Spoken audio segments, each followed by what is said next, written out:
Good evening all. Welcome to Learners Academy.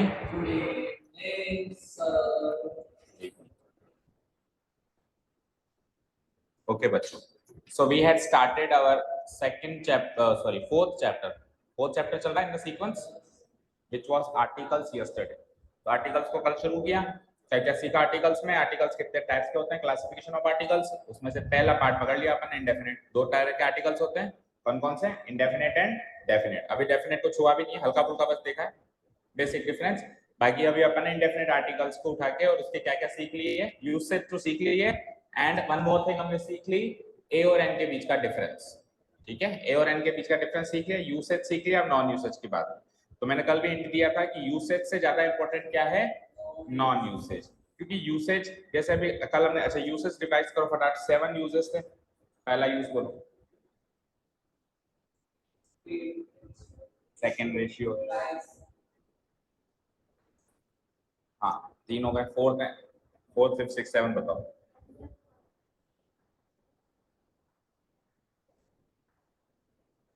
ठीक है.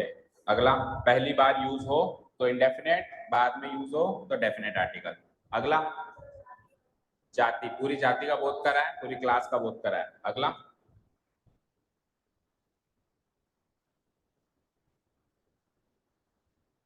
Exclamatory sentence में यूज होता है, पर नाउन कैसा होना चाहिए? Countable singular. और लास्ट वाला,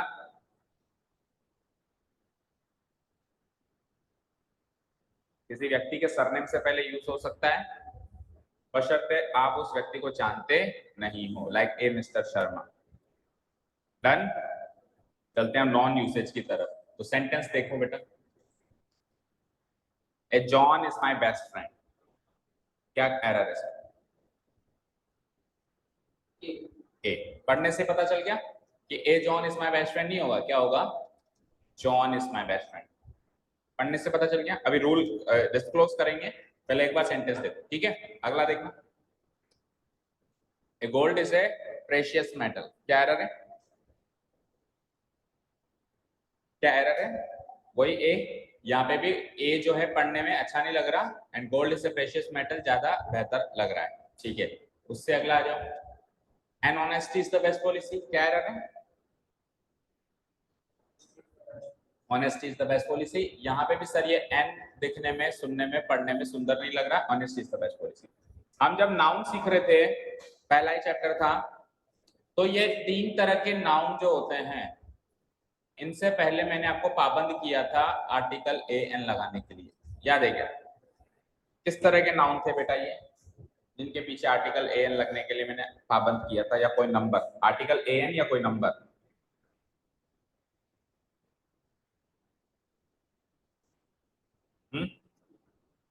है कुछ याद? अच्छा छोड़ो. जॉन किस तरीके का नाउन है? Proper noun. गोल्ड किस तरीके का नाउन है? Material noun. And what about honesty? Abstract. और ये तीनों ही किस तरीके के नाउन हैं? अनकाउंटेबल.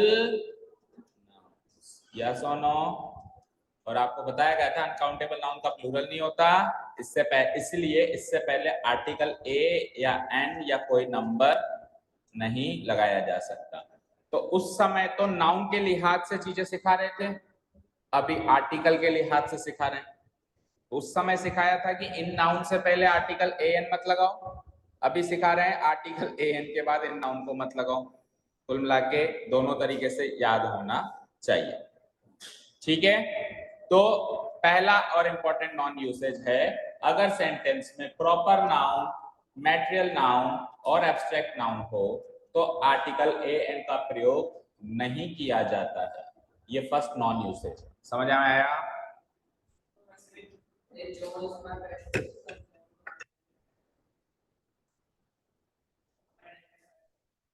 देखो बेटा, आइडेंटिफाइड होना, नॉन आइडेंटिफाइड होना तो बेसिक यूज हो गया. हो गया. अब अपने को आर्टिकल को पढ़ना है. अब केवल आइडेंटिफाइड एंड नॉन आइडेंटिफाइड को पकड़ के रहेंगे और उससे सोचेंगे सॉल्व करना, तो सॉल्व हो भी जाएगा या टाइम लगेगा. तो अब अपने को कुछ फिक्स रूल्स भी याद करने हैं. ये आ जाए तो आएगा ही नहीं, ये चीज आ जाएगा तो आएगा ही नहीं, और ये चीज आ जाए तो आएगा ही नहीं। बेसिक यूज ऐसे तो आर्टिकल फिर पहले बात पे खत्म हो गया है कि डेफिनेट आ जाए तो डेफिनेट आर्टिकल, इंडेफिनेट आ जाए तो इंडेफिनेट आर्टिकल, ऐसे तो खत्म बहुत पहले हो चुका है। बट अब अपन फिक्स रूल्स पढ़ रहे हैं ना, ताकि सेंटेंस पढ़ते ही हमको बेसिक रूल याद आए ना आए, फिक्स रूल ही याद आ जाए। ठीक है, तो पहला फिक्स नॉन यूसेज का रूल है कि अगर सेंटेंस में प्रॉपर नाउन आ जाए, मटेरियल नाउन आ जाए या एब्स्ट्रैक्ट नाउन आ जाए, you can not use any of the indefinite articles from A and an. You cannot use indefinite article a and n. Is this thing clear? और साथ में अभी हालांकि डेफिनेट आर्टिकल अब आएगा, बट साथ में थोड़ा सा हिंट ले लो, किसी प्रॉपर नाउन अगर व्यक्ति का नाम आ रहा है, क्या आ रहा है, मतलब प्रॉपर नाउन आ रहा है, अगर कोई प्रॉपर नाउन आ रहा है तो उससे पहले तो कोई भी आर्टिकल नहीं आ सकता, तभी नहीं आ सकता। You can not right the John is my best. ठीक है, पर उस पर अभी कम फोकस करो, अभी तो आप ये फोकस करो कि इंडेफिनेट आर्टिकल कहां कहां नहीं आ सकता। Proper noun, material noun, in short uncountable noun. In short ये तीनों अनकाउंटेबल नाउन की कैटेगरी में है। अब जब अनकाउंटेबल नाउन सिखा रहे थे तो क्या सिखाया था कि इनसे पहले क्या नहीं लगाओ, क्या नहीं लगाओ, अनकाउंटेबल नाउन का प्लूरल नहीं होता, और इनसे पहले हम क्या नहीं लगा सकते, आर्टिकल ए या एन या कोई नंबर, या कोई नंबर भी नहीं लगा सकते क्योंकि अनकाउंटेबल नाउन है।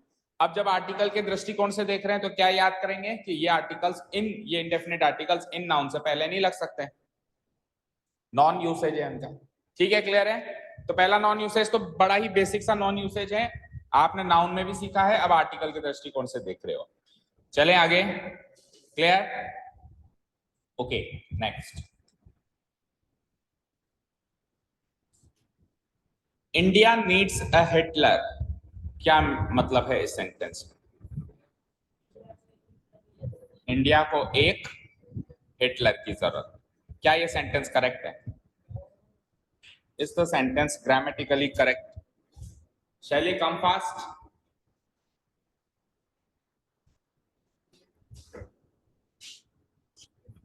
चर्चित एक बेंच उठ के पीछे चलो और अभी इस सेंटेंस पे फोकस करो, फिर बात करेंगे।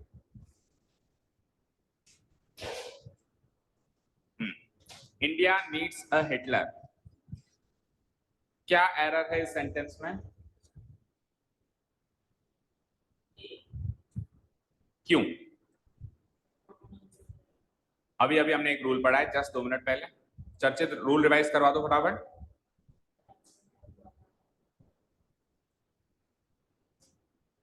कृतिका आप रिवाइज करवाओ।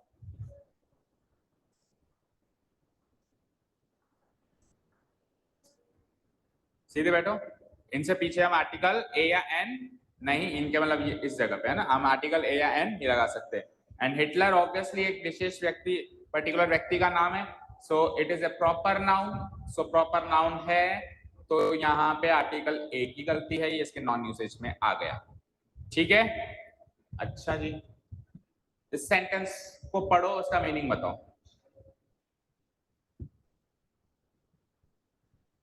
चलो एरर बताओ। ए, रीजन बोलो रुद्र। शेक्सपियर ने क्या गलती करी यहाँ पे आके? ये भी प्रॉपर नाउन है, और रूल रिवाइज करवाओ रुद्र फटाफट।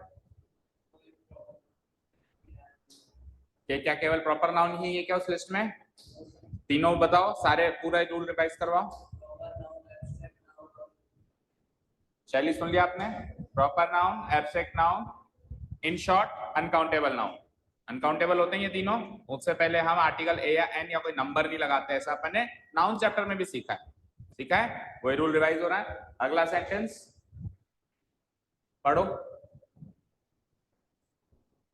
He had a smoke after lunch. Smoke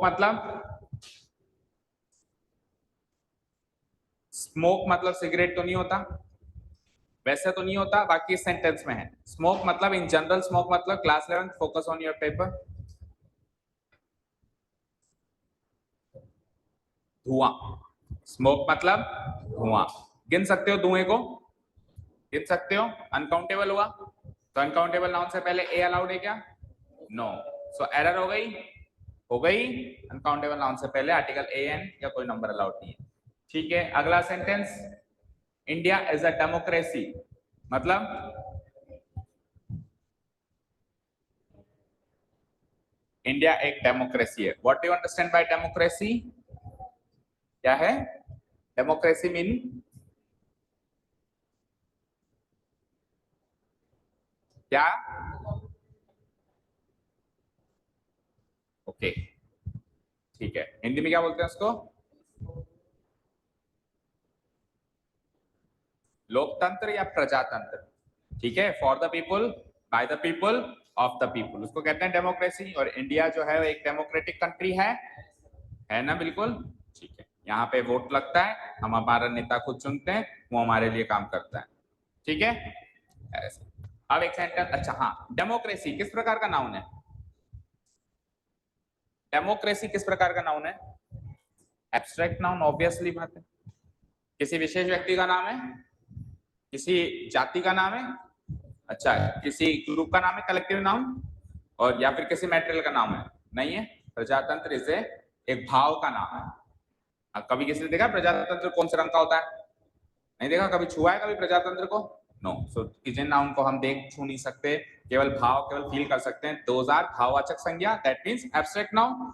और एब्स्ट्रैक्ट नाउन से पहले आर्टिकल ए या एन नहीं लग सकता। एब्स्ट्रैक्ट नाउन, ये भी अनकाउंटेबल की कैटेगरी तक का था, ठीक है। नेक्स्ट एक सेंटेंस और, शी इज अ ब्यूटी, तो ब्यूटी कैसा नाउन है? Abstract noun. ये तो हमने साफ साफ एब्स्ट्रैक्ट नाउन के एग्जांपल्स में भी देखा था। ब्यूटी एब्स्ट्रैक्ट नाउन, उससे ब्यूटीफुल एडजेक्टिव भी बनाया था हमने। So it is an abstract noun. So abstract noun से पहले अभी अभी हमने रूल सीखा था कि क्या नहीं लगा सकते, ए या एन। लग गया तो गलती हो गई, डन। तो पांचों ही सेंटेंस में इंडेफिनेट आर्टिकल नॉन यूसेज में आ रहा है, नहीं लगना चाहिए, नहीं लगना चाहिए, और पांचों ही सेंटेंस होने चाहिए गलत, पर टू द अपोजिट। अच्छा एक सेंटेंस और लो पहले, please bring us 6 coffees, meaning 6 coffee लो। Okay, tell me one thing, coffee किस प्रकार का नाउन है? अनकाउंटेबल भी है, और वैसे अगर उस कैटेगरी में जाए 5 कैटेगरी के, तो उसमें से material noun, tea and coffee both are material noun. So material noun वैसे भी अनकाउंटेबल होता है, और मटेरियल नाउन का प्लूरल भी नहीं होता है, मतलब अनकाउंटेबल नाउन का प्लूरल भी नहीं होता है, और अनकाउंटेबल नाउन से पहले संख्या भी नहीं आती। हालांकि इसमें आर्टिकल की बात नहीं कर रहा है वो, लेकिन बात उससे जुड़ती हुई कर रहा है जो ऊपर है। ऊपर जुड़ती हुई बात क्या है? ये सारे के सारे सर अनकाउंटेबल नाउन माने जाएंगे, माने जाएंगे, whether they are abstract noun, whether they are proper noun, whether they are material noun. होते तो अनकाउंटेबल ही है, अनकाउंटेबल से पहले ए या एन नहीं लगता, और ना ही कोई नंबर लगता है, और ना ही उसका प्लूरल होता है। तो सब में एक ही एरर है, एक ही प्रकार की एरर है कि अनकाउंटेबल से पहले ए या एन या नंबर हटाया जाए, और अगर प्लूरल कर दिया तो प्लूरल भी हटाया जाए। डन। तो ये गलतियां दिखाई दे रही हैं इन सारे सेंटेंस में, पर to the contrary all of the sentences are grammatically correct। ये भी करेक्ट, ये भी करेक्ट, ये भी करेक्ट, ठीक है। अब ऐसा कैसे होगा? ठीक है, तो लैंग्वेज है, लैंग्वेज में जितने रूल्स उतने ही उन रूल्स के क्या एक्सेप्शंस, तो नहीं कह सकते, ये एक्सेप्शंस नहीं है, उन रूल्स को तोड़ मरोड़ के यूज करना तो हमारे हाथ में है ना, बिकॉज लैंग्वेज, लैंग्वेज को कौन यूज करता है? इंसान। और इंसान तो अपनी रूल बुक अपने सहूलियत के हिसाब से तोड़ मरोड़ लेता है। अब ध्यान से देख, छोड़ दो उसको, अब ध्यान से देखना क्या सहूलियत इंसान ने अप्लाई यहाँ पे। हम इंसान ने सीखा अभी अभी कि मटेरियल नाउन हो, या बोलो रूल बुक पर बताओ, प्रॉपर नाउन हो या एब्स्ट्रैक्ट नाउन। इनको आप अनकाउंटेबल की तरह ट्रीट करो, अनकाउंटेबल की तरह ट्रीट करो, तो प्लीज कृपया करके इनसे पहले आप आर्टिकल ए या एन तो मत लगाओ, इंडेफिनेट आर्टिकल तो मत लगाओ, नॉन यूसेज बन गया, या फिर कोई नंबर भी मत लगाओ, नो नंबर, ठीक है। एंड वन मोर थिंग, इनका प्लूरल भी एस या एस लगा के मत करो, ये तो रूल बुक कहती है, लेकिन ये अनकाउंटेबल नाउन अपना मीनिंग छोड़कर कोई और मीनिंग दे रहे हैं सेंटेंस में, तो फिर रूल भी उस दूसरे मीनिंग के चलेंगे जिसका ये मीनिंग दे रहे हैं। अब सुनना ध्यान से, पहला क्वेश्चन ही, पहला सेंटेंस मुझे बताइए, इंडिया नीड्स अ हिटलर का मतलब क्या है? इंडिया को एक हिटलर की जरूरत है। ऐसे क्यों नहीं कहा कि इंडिया को एक रुद्र की जरूरत है, या इंडिया को एक चर्चित की जरूरत है, या इंडिया को एक कमल की जरूरत है, या इंडिया को एक कृतिका की जरूरत है? ऐसा ही क्यों सेंटेंस में आया कि इंडिया को एक हिटलर की जरूरत है? मतलब यहाँ पे हिटलर वर्ड को बोलने का तात्पर्य क्या है, कोई बता सकता है? पावरफुल मैन, या पावरफुल तो नहीं था वो एक तरीके से क्या बोलते हैं उसको, तानाशाही आदमी था ना, मतलब अपनी जूते की नोक पे रखने वाला ना। तो इंडिया को एक ऐसे आदमी की जरूरत है जैसा हिटलर था। क्या हिटलर आज मौजूद है? Does Hitler exist? तो जब हिटलर एग्जिस्ट नहीं है तो ऑब्वियसली यहाँ पे हिटलर अपना मीनिंग छोड़ के कुछ और मीनिंग शो कर रहा है, और उसका मतलब है हिटलर जैसा आदमी। एक्चुअली ये बात कहना चाहता था, India needs a man like Hitler. Tell me, India को हिटलर की जरूरत है या इंडिया को हिटलर जैसे इंसान की जरूरत है? अगर इंडिया को हिटलर की जरूरत होती, वो तो तब होती जब हिटलर मौजूद होता। जो इंसान ही मौजूद नहीं है इस दुनिया में, एग्जिस्ट ही नहीं करता, तो उसके लिए कह सकते हैं क्या इसको इसकी जरूरत है?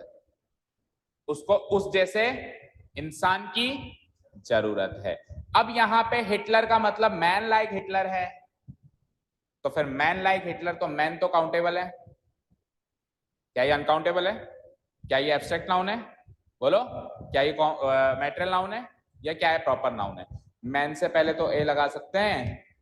तो जब भी कोई ये तीन कैटेगरी जो हमने सीखी, या अपना मीनिंग छोड़ के कोई और मीनिंग पकड़ के बैठे हैं तो उसको पहचानो, और किसी वो जो दूसरा मीनिंग पकड़ के बैठे हैं, रूल भी उन दूसरे लोगों के चलेंगे, दूसरे नाउन के चलेंगे। क्लियर है? इसलिए ये यहाँ पे करेक्ट है।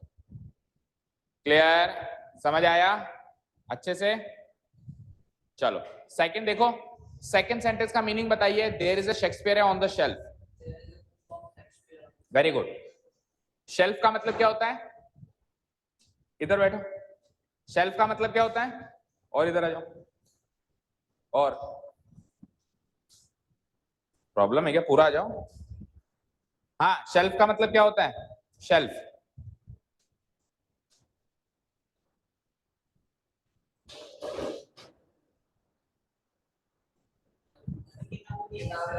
कुछ भी रखने की जरूरत नहीं है, किताबें रखो। ताक, ताक, दराज, ऐसे वर्ड से अपन उसको डिनोट करा सकते हैं ना। बिल्कुल देसी बोला करो मेरे सामने, जैसा आपको समझ में आ रहा है, क्योंकि हमको किसी को आगे कुछ प्रेजेंट नहीं करना, हमको कुछ शो ऑफ नहीं करना, हमको तो चीज खुद को समझ में आनी चाहिए, ये हमारे लिए ज्यादा जरूरी है। तो किसी भी लैंग्वेज में समझ में आए, ठीक है ना। किसी को मारवाड़ी में बोलना हो कि सर ये होता है, मेरे को तो समझ में आता है, तो वैसे भी डिस्कस हो जाएगा। ठीक है, क्लियर है? ओके। सो ताक या दराज हमारी लैंग्वेज में हम शेल्फ को ये कहते हैं। ओके, तो उस ताक में देखो शेक्सपियर पड़ा है, तो क्या शेक्सपियर बैठा है उस ताक में? बैठा है क्या? शेक्सपियर है तो तब बैठेगा ना। चलो बैठा नहीं बैठा है तो दूर की बात है, आज है क्या Shakespeare? Does Shakespeare exist today? No. तो सैकड़ों साल पहले निकल लिया। तो शेक्सपियर के द्वारा लिखी गई एक किताब की बात हो रही है, शेक्सपियर की बात नहीं हो रही है। मैं देखो ताक में एक रविंद्रनाथ टैगोर पढ़ी होगी लिया, अपन नहीं कहते क्या इधर से आर डी शर्मा लेके आ, तो आर डी शर्मा आदमी बैठा है क्या वहां पे?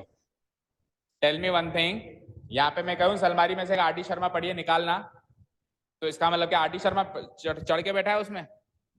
आर डी शर्मा वाली किताब, ठीक है, बोलते हैं क्या अपन ऐसे? तो देखो, तो देर इज ए शेक्सपियर का मतलब है a book written, there is a Shakespeare, a Shakespeare के अंदर का मीनिंग है a book written by Shakespeare.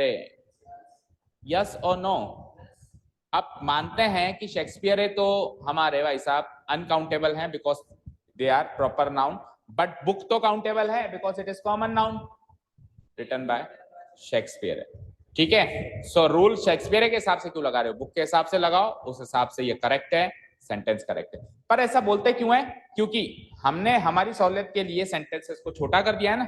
मैं इतना बड़ा बोलने में मुझे जोर आता है कि शेक्सपियर के द्वारा लिखी हुई एक किताब पढ़िए, आर डी शर्मा के द्वारा लिखी गई, आर डी शर्मा द्वारा प्रकाशित एक किताब पढ़िए, छोड़ना आर डी शर्मा लाना है, ठीक है, तो वो हमने हमारे रूल बुक को तोड़ मरोड़ के यूज किया है, तो फिर रूल्स भी फिर उस हिसाब से तोड़े और मरोड़े जाएंगे। ठीक है, चलो अगला। He had a smoke, smoke मतलब तो धुआं होता है, तो लंच के बाद उसने धुआं लिया। कैसा लग रहा है सेंटेंस? ऑब्वियसली यहाँ पे स्मोक का मतलब है, जो आपने पकड़ा था, सही पकड़ा था, सिगरेट या कोई भी धूम्रपान करने की वस्तु, बीड़ी सिगरेट जो भी होता हो, जो भी होता हो, इससे आगे हमको नहीं पता क्या क्या होता है ना? क्लियर? तो स्मोक अनकाउंटेबल है, नहीं गिन सकते। सिगरेट तो काउंटेबल है, सिगरेट तो काउंटेबल है, गिन सकते हो ना, उसका तो प्लूरल भी हो सकता है। सो ही हैड ए स्मोक नहीं कहना चाहता, ही हैड ए सिगरेट कहना चाहता है, पर उसने स्मोक कह दिया, उसको उसका दूसरा नाम रख दिया। तो नाम रख दिया तो क्या रूल तो सिगरेट के हिसाब से चलेगा ना, एक्चुअल धुआं थोड़ा ले रहा है, एक्चुअली सेवन तो सिगरेट का हो रहा है। क्लियर? ठीक है, तो उस हिसाब से यहाँ पे ए सिगरेट करेक्ट हो जाए। देयर इज ए, यहाँ पे देखो, हम यहाँ पे उस व्यक्ति का नाम लिख सकते हैं जो राइटर होना चाहिए। नॉर्मल सेंटेंस में रुद्र राइटर है, ये क्लेरिफाई हो गया क्या? प्रमाणित है क्या?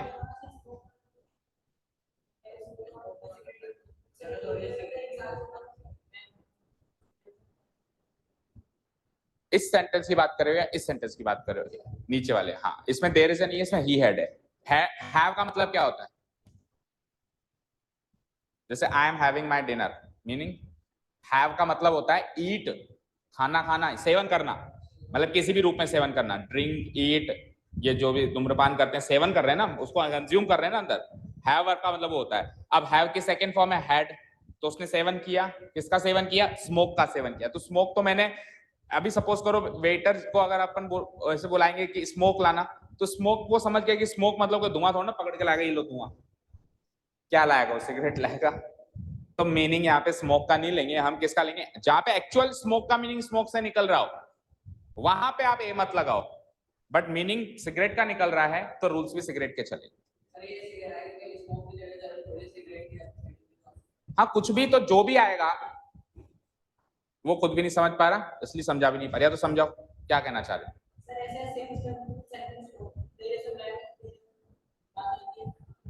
देयर इज ए, नीचे वाले में क्या लूं? There is a, there is a man.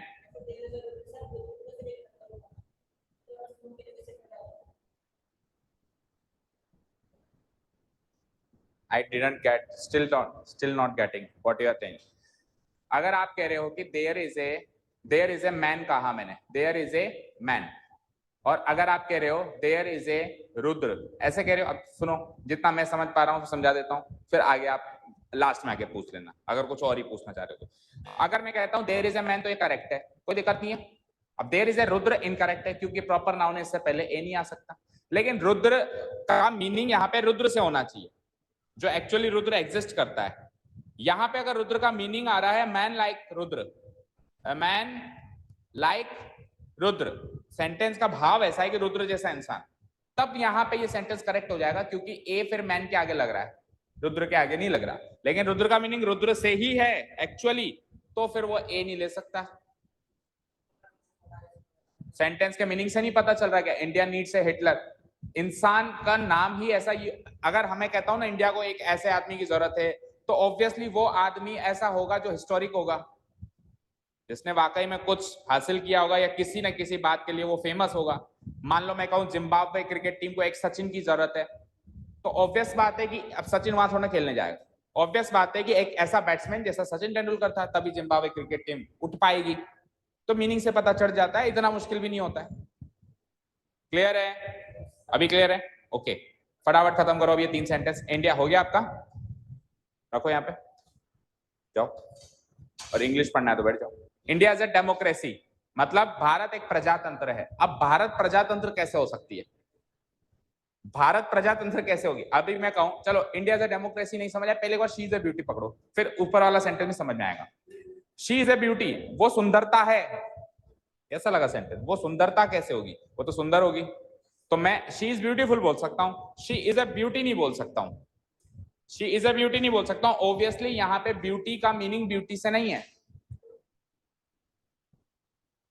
Example of beauty, example of beauty, beauty मैं कहना चाह रहा हूं यार, वो ब्यूटी, व्हाट ए ब्यूटी, कई बार अपन कहते हैं व्हाट ए ब्यूटी, अपन कहते हैं, तो यानी कि वो सुंदरता का उदाहरण है। वो सुंदरता कैसे हो सकती है, उसके लिए एडजेक्टिव आ सकता है कि वो सुंदर है, वो तो एक अलग सेंटेंस हो गया कि शी इज ब्यूटीफुल, वो तो शी का कॉम्प्लीमेंट हो गया एक तरीके से।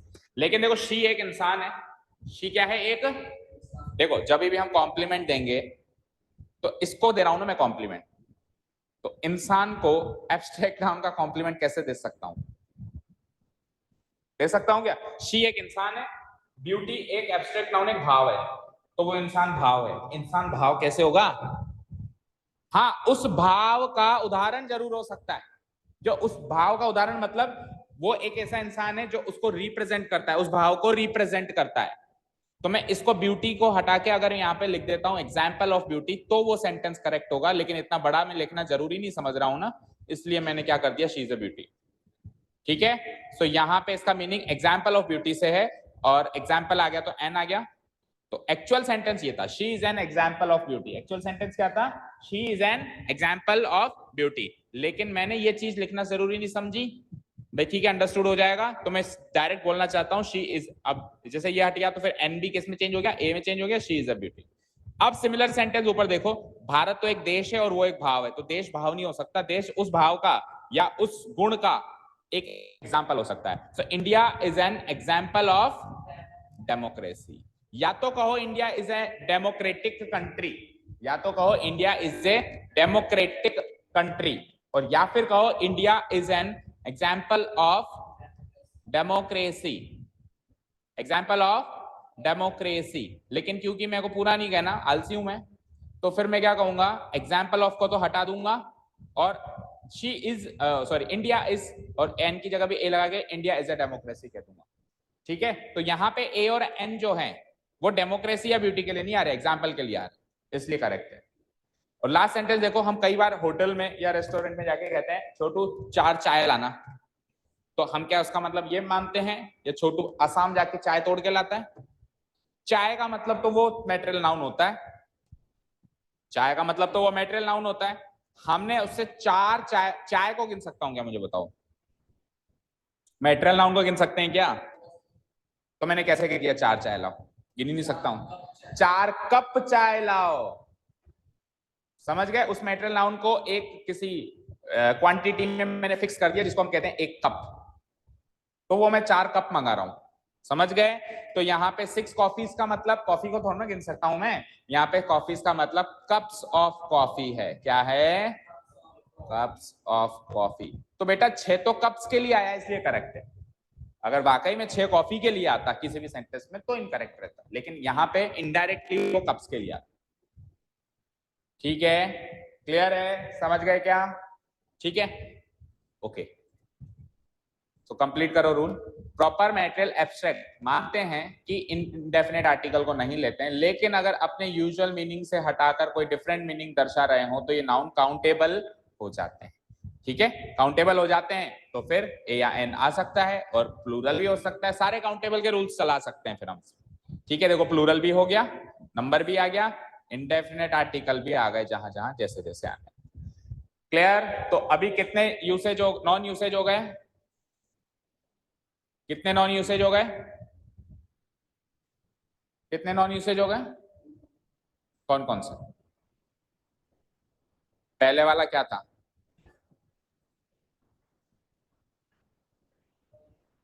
नहीं होता है पहला, ये दूसरा, इनके आगे तो मैं कह रहा हूं लगाओ, नॉन यूसेज है ये। मैंने आपसे क्या पूछा, कितने नॉन यूसेज हो गए? तो यहाँ पे मैं इसको हटाने के लिए कह रहा हूं या लगाने के लिए कह रहा हूं? बोलो, इनको हटाने के लिए कह रहा हूं या लगाने के लिए कह रहा हूं? तो लगाना नॉन यूसेज माना जाता है क्या? तो एक ही नॉन यूसेज हुआ है, ये उस नॉन यूसेज का एक्सेप्शनल रूल है, ये स्पेशल रूल है, उसी नॉन यूसेज का, जो पीछे नॉन यूसेज पढ़ा, एक ही रूल पढ़ा है अभी तक कि मैटेरियल प्रॉपर और एब्स्ट्रैक्ट के आगे नहीं लगा सकते, उसी नॉन यूसेज में अगर ऐसा हो जाए तो लगा सकते हैं, ये कह रहा हूं। तो यूज तो रूल तो एक ही हुआ है ना अभी। चलें दूसरा रूल देखो नॉन यूसेज का फॉर इंडेफिनेट आर्टिकल। हाँ जी, पढ़िए। अब ये फिक्स रूल है जिसको हमको याद रखना है हमेशा। नेम्स ऑफ मील्स, मील्स होता है जो हम आहार लेते हैं, आहार खाना खाते हैं, वो हमने किस किस लैंग्वेज में डिवाइड किए हुए हैं। पहला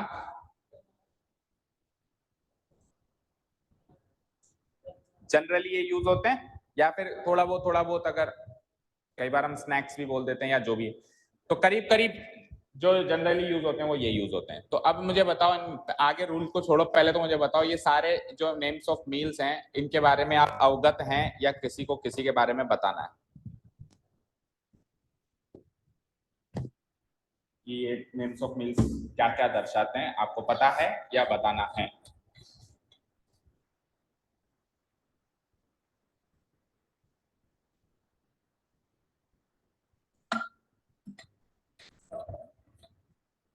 तो इतनी देर क्यों शर्मा रहा था, तो देखा और कोई पूछ ले, और फिर कोई नहीं पूछे तो चलो मैं ही पूछ लेता हूँ।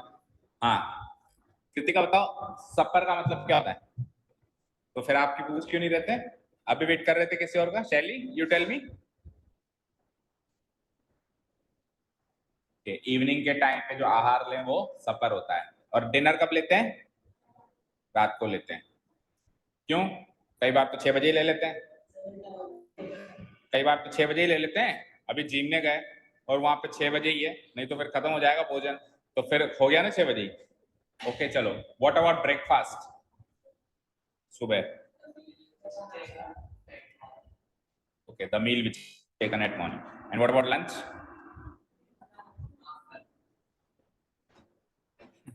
ओके चलो, देखो ये जितने भी नेम्स ऑफ मील्स हैं ये किसी पर्टिकुलर टाइम से रिलेटेड नहीं होते हैं, ठीक है, ये एक्टिविटी से रिलेटेड होते हैं।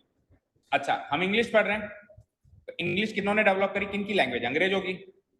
तो उन्होंने जो रूल्स बनाए हैं वो उनके देश में जैसे जैसे सिस्टम या जैसे जैसे एक्टिविटीज होती थी उसको देखते हुए बनाए हुए हैं, ठीक है। तो वो जब वो भाषा जब इंडिया आती है कहीं भी जाती है तो थोड़ा बहुत चेंजेस इसलिए हो जाता है क्योंकि वहां की एक्टिविटी और यहाँ की एक्टिविटी में डिफरेंस है। तो ओरिजिनल रूल तो ये होता है, आप जो भी काम कर रहे हो, लाइक आप पढ़ाई कर रहे हो, आपके मम्मी पापा जो भी है बिजनेस व्यापार जो भी कर रहे हैं, प्रोफेशन जो भी है इनका, काम पे लगने से पहले जो आहार लिया जाता है that is what is called breakfast. काम पर लगने से पहले, भाई हम काम पे निकल रहे हैं तो हो सकता है हमको भूख लगे तो शरीर को थोड़ी रिफ्यूलिंग करके फिर निकलनी है, तो उसको तो कहते हैं ब्रेकफास्ट। अब कोई ये 8 बजे कर सकता है, कोई 6 बजे कर सकता है, कोई 12 बजे भी कर सकता है, उसका काम ही 1 बजे शुरू होता है। तो टाइम से रिलेटेड नहीं है, एक्टिविटी से रिलेटेड, आप क्या काम कर रहे हो। काम के दौरान इन बिटवीन योर वर्क आप जो आहार लेते हो वो होता है लंच। वो क्या होता है, जो हमारे इंडिया में जनरली 1-2 बजे हो जाता है क्योंकि बीच में लंच ब्रेक भी लगता है, ठीक है ना। तो अगेन टाइम से रिलेटेड मत लेना, एक्टिविटी के लिए नहीं कर सकता। काम काम के दौरान जो होता है वो लंच होता है, काम से पहले होता है ब्रेकफास्ट ओरिजिनल रूल बुक में। अब हमने तोड़ मरोड़ दिया है, हमने तोड़ मरोड़ दिया क्योंकि हमारी एक्टिविटी सिस्टम उनसे डिफरेंट है ना। वो लोग तो भैया 7 बजे 8 बजे लग जाते हैं काम पे, और हमारे यहाँ तो ऑफिस 10-11 बजे खुलते हैं। अच्छा और एक और चीज सुनो, एक और चीज सुनो, ब्रेकफास्ट उनके रूल बुक के अकॉर्डिंग मेन खाना नहीं होता है। मेन खाना बोले तो भाई उसमें ज्यादा आहार नहीं लिया जाता, उसमें लाइट ऐसा लिया जाता है कि हम काम पे निकल रहे हैं, थोड़ा बहुत बस रिफ्यूलिंग हो जाए। हमारे यहाँ तो ब्रेकफास्ट में 4 पराठे चलते हैं विद पोहा, और एक माणक की कचौरी भी चाहिए फिर। सो रूल बुक डिफरेंट है। तो हमारा तो डिनर हो गया सुबह सुबह। एक्चुअली मेन खाने को डिनर बोलते हैं, पूरे दिन का जो मेन खाना होता है। मेन खाना क्या मतलब, मेन खाने का मतलब समझो, देखो रख दो वहीं रख दो। देखो मेन खाने का मतलब समझो, हम कुछ भी काम करते हैं काय के लिए करते हैं, पेट के लिए करते हैं। तो पूरे दिन में हमने मेहनत करी तो हमको रिवॉर्ड मिलना चाहिए। तो मेन रिवॉर्ड जो हमको मिलेगा भाई मेहनत का, जो आखिरी पूरे दिन का जो फल मिलेगा that is what is called our dinner, that is what is called our dinner. तभी तो हम शादी पार्टी में डिनर पे बुलाते हैं क्योंकि वो पूरे दिन का मेन खाना होता है जिसमें हम हर प्रकार के उसमें स्वीट डिश भी रखेंगे या अच्छे से खाना खाएंगे, मतलब वो होता है डिनर। तो हमारा ब्रेकफास्ट में हो जाता है क्योंकि 3-4 पराठे दबा के आते हैं, फिर पोहा भी चाहिए, माणक की कचौरी भी चाहिए, फिर जूस भी चाहिए या छाछ चाहिए, ठीक है ना, या फिर छाछ राबड़ी जो भी है। क्लियर। अच्छा लंच तक आ गए थे, आ गए थे ना काम के दौरान। काम के दौरान, इन बिटवीन योर वर्क, जो हम ब्रेक लेकर भाई थक गए, काम कर रहे हैं सुबह से और थक गए तो चलो थोड़ा सा और आहार ले लें। अब वो 4 बजे भी हो जाए, किसी का 3 बजे भी हो जाए, अलग अलग शेड्यूल के हिसाब से ना। मान लो किसी की शिफ्ट ही 2 बजे से चलती है, समझ गया ना? ओके, अब सुनो, अब क्या बचा? ब्रेकफास्ट हो गया, डिनर बताइए क्या मेन खाना, सपर होता है, क्या होता है बताओ? नहीं होता है, काम खत्म करके, काम खत्म करके घर जाके जो खाते हैं वो होता है सपर। अब मान लो किसी का 5 बजे ऑफिस ऑफ होता है, किसी का 5 बजे ऑफिस ऑफ होता है और घर जाते ही वो चाय भी पी रहा है या हल्का फुल्का कुछ भी स्नैक ले रहा है, वो सपर की कैटेगरी में आएगा, उसको डिनर नहीं कह सकते। डिनर तो वैसे भी पूरे दिन का मेन खाना है, पेट भर के तो आपको डिनर करना है।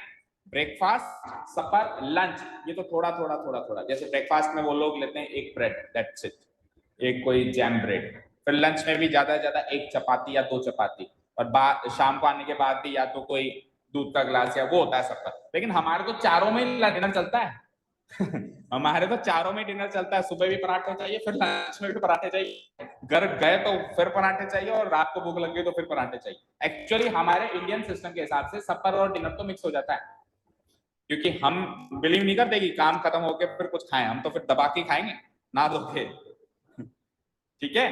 सो अब हमको अजीब लगेगा ये, ऑब्वियसली लगेगा, क्योंकि ये सिस्टम तो डेवलप अंग्रेजों ने किया है और वो आज भी ऐसे ही फॉलो करते हैं। समझ गए? क्लियर है? ठीक है, तो अब रूल्स पे आ जाए, मतलब ग्रामेटिकल रूल्स पे आ जाए। ये तो डेफिनेशन थी इन मील्स की।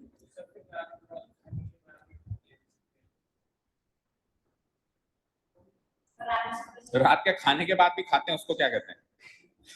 देखो मेरी बात सुनो, मेरी बात सुनो, हम तो एक हर एक घंटे में खाएंगे, तो कितने नेम्स ऑफ मील्स रखेंगे? हम तो, हमारे यहाँ तो बच्चे हर एक घंटे में खाएंगे। अभी भूख लग गई, थोड़ी देर के बाद कुरकुरे, चिप्स लिया, कोल्ड ड्रिंक मंगा ले, हम तो एक घंटे में खाएंगे। तो वो तो, उसके तो कोई नाम नहीं रख सकते ना, वो लोग थोड़ा ना खाते हैं, उनके तो 4 ही है ना, तो रूल बुक तो वहां से चल रही है।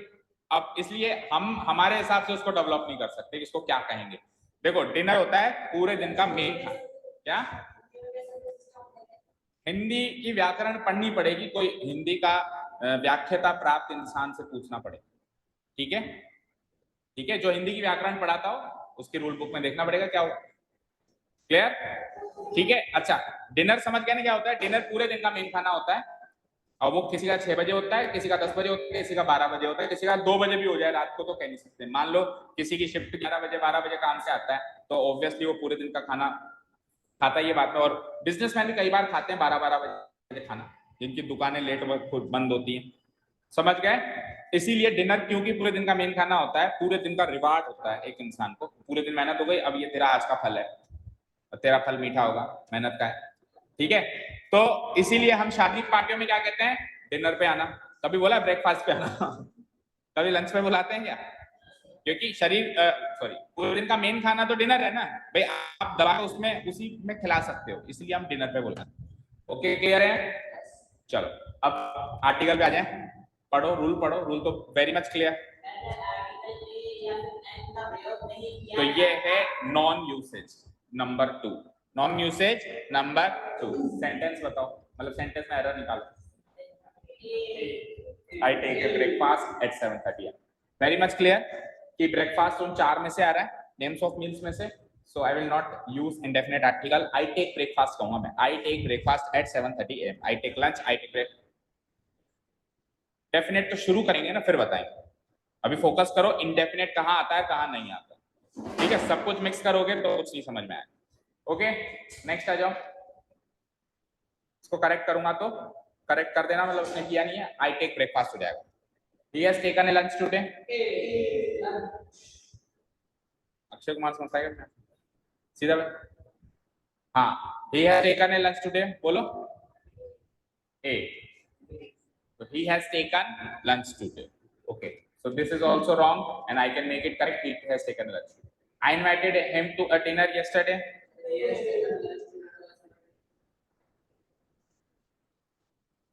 क्या क्या कहा तुमने? क्या कह रहा है? इंटरेस्टिंग बात बोली इसने, बोलो एक बार। He has taken a lunch today में लग रहा है वो कि पहली बार ही लंच की है शायद जिंदगी में। I have taken a lunch today, तो ए लगते ही ऐसा लग रहा है शायद लंच पहली बार मिला हो मुझे, इसलिए नहीं लगाना है। लंच एक कॉमन चीज है जो रोज मिलता है, उसको कॉमन यूज करना है विदाउट यूजिंग आर्टिकल। ठीक है, क्लियर है? अभी हम सीखेंगे जब आर्टिकल नहीं लगाते हैं ना, खाली छोड़ देते हैं नाउन को, तो वो कॉमन मतलब वो जनरल यूज शो करता है उसका। भाई ऐसा नहीं है कि आज पहली बार मिली है वो चीज, जनरली मिलती रहती है ना, इसीलिए कोई आर्टिकल यूज नहीं। ठीक है, अब इसमें बताओ जरा, I invited him to a dinner yesterday, गलत है, एक बार और किया तो तू बाहर जाएगा ए बोलते बोलते ही। ठीक है, I invited him to a dinner yesterday, क्या गलती है? एक ही गलती है? नहीं है। तो आप इधर फोकस करोगे तो थोड़ा समझ में आएगा। मटर गश्तियां छोड़ के invited him to a dinner yesterday is the correct sentence। क्या एक बार ही होता है? एक ही बार बुलाया, ओके, पहली बार ही बुलाया। देखो, डिनर पूरे दिन का मेन खाना है, मेन रिवॉर्ड है पूरी मेहनत का, तो इसको विशेष छूट प्राप्त है कि आप इंडेफिनेट आर्टिकल ए ले सकते हो। एन तो वैसे भी नहीं ले पाएगा, इंडेफिनेट आर्टिकल ले सकते हो। पर जब वो ए मतलब ले सकते हो, मतलब अगर आप नहीं लोगे तो भी सेंटेंस करेक्ट नहीं होगा और इनकरेक्ट नहीं होगा। अगर आप हटा दोगे तो सेंटेंस इनकरेक्ट नहीं होगा। अगर मैं कह दूंगा I invited him to dinner yesterday तो वो भी करेक्ट होगा, और I invited to a dinner yesterday तो वो भी करेक्ट होगा। तो डिफरेंस क्या होगा? डिफरेंस ये होगा कि डिनर बोले तो ऑर्डिनरी डिनर है, ए डिनर बोले तो स्पेशल डिनर है। समझ गए?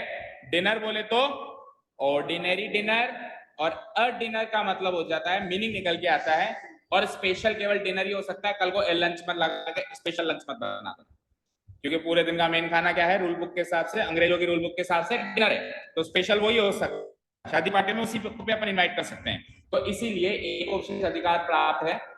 डिनर बोले तो एन ऑर्डिनरी डिनर, और अ डिनर बोले तो a special dinner. So dinner भी चलेगा, अ डिनर भी चलेगा, बट ऐसा नहीं है कि फिर तो सर लंच और ए लंच, ब्रेकफास्ट और ए ब्रेकफास्ट भी अलाउ करो ना, उनमें तो अलाउड ही नहीं।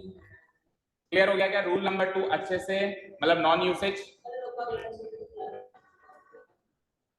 बुलाओ, हम बुलाते हैं, बाकी आप जाओ विदेशों में, मतलब जहां से ये भाषा उत्पन्न हुई है, वहां पे उनके पास टाइम ही नहीं होता। They are very busy people. ठीक है, उनके पास लंच में बुलाने का टाइम नहीं होता, ना तो बुलाने वाले को टाइम है ना आने वाले को टाइम है। वो तो भैया सारा काम धाम समाप्त करके जाएंगे तो डिनर पे ही जाएंगे। और इवन मेट्रो सिटीज में भी ऐसे होता है। मेट्रो सिटीज में आजकल जो वेस्टर्न ट्रेंड फॉलो होने लग गया है ना, वहां पे आप किसी को भी इनवाइट करोगे तो दिन में नहीं आ सकता वो, उनके ट्रैवल ही 2-2 3-3 घंटे के, कहाँ आएगा? ठीक है, सो ट्रेंड तो यही है कि हम इनविटेशन डिनर का देते। अब हम हमारे हिसाब से तोड़ मरोड़ ले, वो एक अलग बात है। ओके, बोलो, आई टुक अ हैवी ब्रेकफास्ट टुडे। सही है? सही है क्या? क्या गलती है इसमें? एक ही क्या गलती है? ए यहाँ पे ब्रेकफास्ट के लिए आया है, जबकि डिनर के लिए अलाउड है, बाकियों के लिए तो अलाउड ही नहीं है। बट गैप भी दिख रहा है कुछ, रूल आएगा तो रूल क्या आएगा? ये लास्ट रूल है, ये जो आएगा ये लास्ट है। हैवी के साथ नहीं,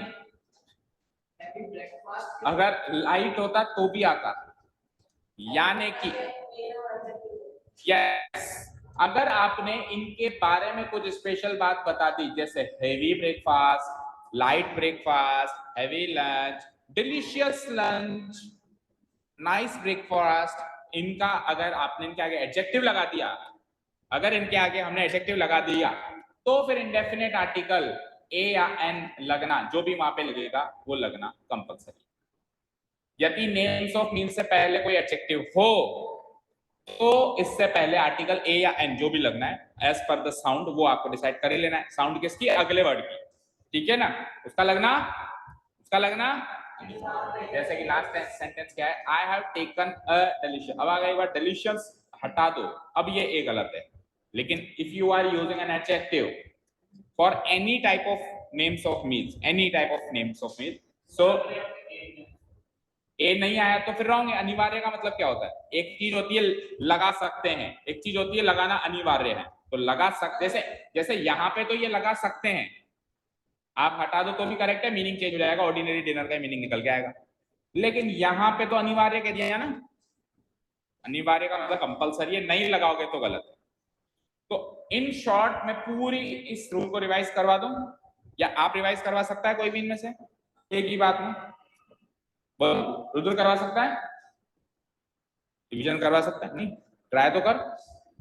हाँ, मौलिक करवा सकता है। क्यों? शैली? हाँ,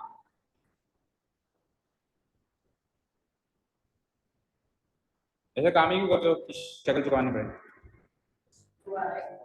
इस रूल, ओनली दिस रूल को एक या दो लाइनों में पूरा किसी को समराइज करवाना, समरी बतानी है इस रूल की। और यकीन मानो अगर आप ट्राई करके बताते हो आपको खुद को याद हो जाएगा। एक मिनट, रेडी हो? सबको बतानी है? एक मिनट, अब बता। हाँ हाँ, ओके, नहीं किया जाता। ओरिजिनल रूल तो ये है, सिंपल एंड शॉर्ट बात तो ये है। आगे बोलो। लेकिन यस, ठीक है, उसको याद करने के लिए कहेंगे क्योंकि वो दिन का मेन खाना होता है। ठीक है, एक्सेप्शनल केस कैसे, उनके आगे लगा सकते हैं, क्या लगा सकते हैं? एन तो ऐसे भी नहीं, मतलब हाँ इंडेफिनिट आर्टिकल लगा सकते हैं। इंडेफिनिट आर्टिकल आप ए और एन बोलो ही मत, आप इंडेफिनिट आर्टिकल बोलो। इंडेफिनिट आर्टिकल उनसे पहले लगा सकते हैं। ठीक है, नहीं लगाएंगे तो क्या होगा? तो फिर लगाना और नहीं लगाने का फर्क, मीनिंग का फर्क है। लगाएंगे तो क्या होगा?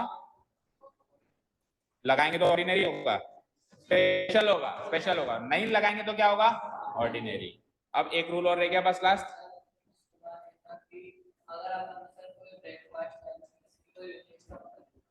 किसी भी नेम्स ऑफ मिल्क की विशेषता बता दी, चाहे डिनर की बता दी, चाहे ब्रेकफास्ट की बता दी, तो लगाना अनिवार्य है। लग सकता है नहीं, लगाना कंपलसरी है। ठीक है, शैली बता सकते हो? समरी बताओ पूरी रूल की।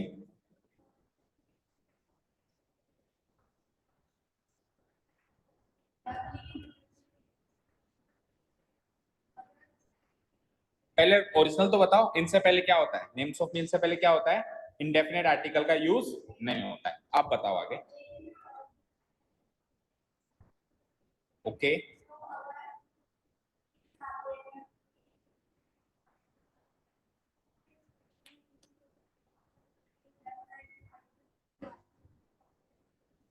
Very good.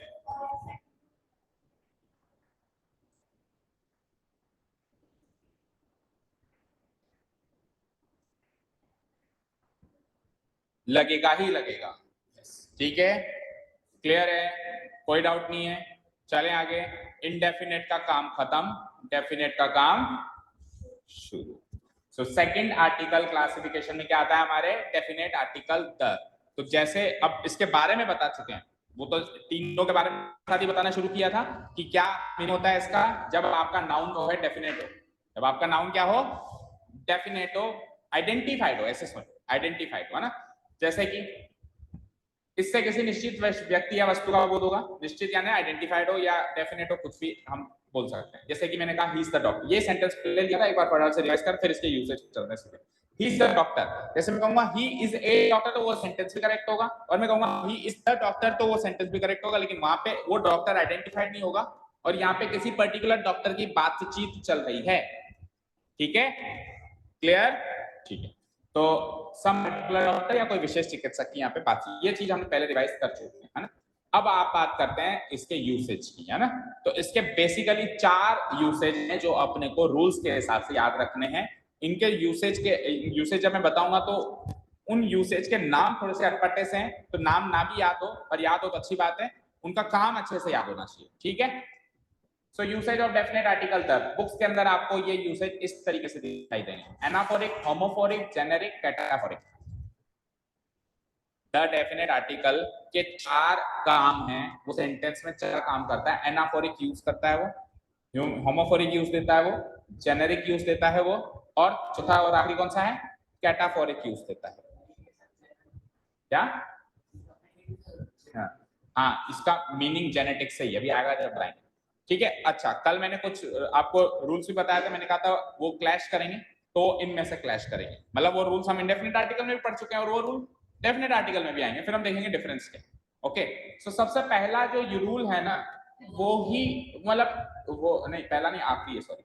जो पहला रूल तो देखो एज पर द मीनिंग है, अभी मैं मीनिंग बताऊंगा ना, मतलब इसका जो मेन काम है, डेफिनेट आर्टिकल का मेन काम क्या है, आइडेंटिफाई करवाना। ठीक है, तो ये तो मीनिंग पे बेस्ड है, ये तो किस पे बेस्ड है, मीनिंग। ये भाई साहब पता है क्या करता है, इसको विरोध करता है। ये क्या करता है, इसका विरोध करता है। जेनेरिक तो बिल्कुल जेनेटिक्स से बेस्ड है, बिल्कुल ही सरल है, तो एक ही लाइन का है। और कैटाफोरिक जो है टोटल ग्रामेटिकल पोर्शन को कवर करता है, वो ग्रामेटिकल एस्पेक्ट्स को देखकर आर्टिकल द लगाता है। और उसमें मैं इस कैटाफोरिक यूज में मैं वो भी बताऊंगा जो आपको नाउन चैप्टर में बताया गया था कि राम्स हाउस को द हाउस ऑफ राम क्यों बोलते हैं, बताया था। राम्स हाउस को द कहां से आ जाता है, वो इस कैटाफोरिक यूज में कवर होगा। इसमें ग्रामेटिकल एस्पेक्ट्स कवर होंगे, जेनेरिक यूज जेनेटिक्स से रिलेटेड है, एनाफोरिक यूज मेन जो जिसके लिए डेफिनेट आर्टिकल बना है उसकी बात चर्चा करेगा, और होमोफोरिक यूज क्या करेगा, एनाफोरिक का विरोध करके एक नया रूल बनाएगा। हाँ, एनाफोरिक ने जो बात कही ना उस बात का विरोध करके एक नया स्पेशल रूल बनाएगा। एनाफोरिक जो बात कहता है, अब देखा एनाफोरिक क्या बात कहता है, anaphoric use of article definite article the देखेंगे, बिल्कुल सिस्टम से सीखना है, धीरे धीरे सीख लेंगे बट सिस्टम से। So first rule is anaphoric use of the. अब द जो डेफिनेट आर्टिकल है वो क्या कहता है, वो कहता है कि द आर्टिकल आप तब लगा सकते हो जब जिक्र पहली बार ना हो, दूसरी, तीसरी, चौथी, पांचवी बार हो। यही द आर्टिकल इसलिए बना था, शुरुआत में हमने इंट्रोड्यूस कैसे किया था, पहली बार यूज करो तो ए या एन, और बाद में यूज करो तो द, वो ही यूज है एनाफोरिक यूज। पढ़ो, यदि किसी नाउन को दूसरी बार मेंशन किया जाए, दूसरी का मतलब है पहली बार ना हो, दूसरी, तीसरी, चौथी बार कभी भी मेंशन किया जाए तो वह नाउन आइडेंटिफाई माना जाता है, उस पोजीशन तक वो आइडेंटिफाई हो जाता है, इसलिए आप आर्टिकल द लगो। जैसे कि सेंटेंस है, I saw a woman, the woman was carrying a baby in her arms, the baby was crying. Check करो, देखो मैं एक कन्वर्सेशन बता रहा हूं, मैंने एक औरत देखी, तो जब मैं आपको ये बात बता रहा हूं तब तक उस वुमेन का जिक्र मैंने उस कॉन्वर्सेशन में पहली बार किया, तो वो अनआइडेंटिफाइड थी। अनआइडेंटिफाइड थी तो मैंने इंडेफिनिट आर्टिकल यूज किया। अब मैंने आपको बता दिया ना, तो अब जब मैं वुमेन कहूंगा तो आप आइडेंटिफाई कर लोगे ना कि किस वुमेन की बात कर रहा हूं, उसी वुमेन की बात कर रहा हूं जिसको मैंने देखा। मैंने आपको कह दिया मैंने एक औरत देखी, तो अब मैं औरत के बारे में कहूंगा तो आप पूछोगे क्या कौन सी औरत, अरे बता तो दिया मैंने एक औरत देखी, तो ऑब्वियसली उस औरत की बात बता रहा हूं अभी जिसको मैंने देखी। तो सेकंड में क्या आ गया, क्या आ गया, क्या आ गया, द आ गया। अब the women was carrying a baby in her arms, वो अपने बाजू में एक बच्चे को कैरी किए हुई थी, डोए हुई थी। सो अब इस बेबी का जिक्र पहली बार हो रहा है इस कॉन्वर्जेशन में, तो ये ए आ गया। अब बेबी का जिक्र हो गया, बेबी आइडेंटिफाई हो गया, तो अब मैं नेक्स्ट चीज बताऊंगा कि वो बच्चा रो रहा था, तो आप पूछोगे कौन सा बच्चा रो रहा था, नहीं पूछोगे ना, अभी अभी तो मैंने बताया ना सेकंड लाइन में, तो वो औरत जो थी उसने एक बच्चा हाथ में उठाया हुआ था, तो बेबी इस यहां तक आते आते बेबी आइडेंटिफाई हो गया, बेबी आइडेंटिफाई हो गया।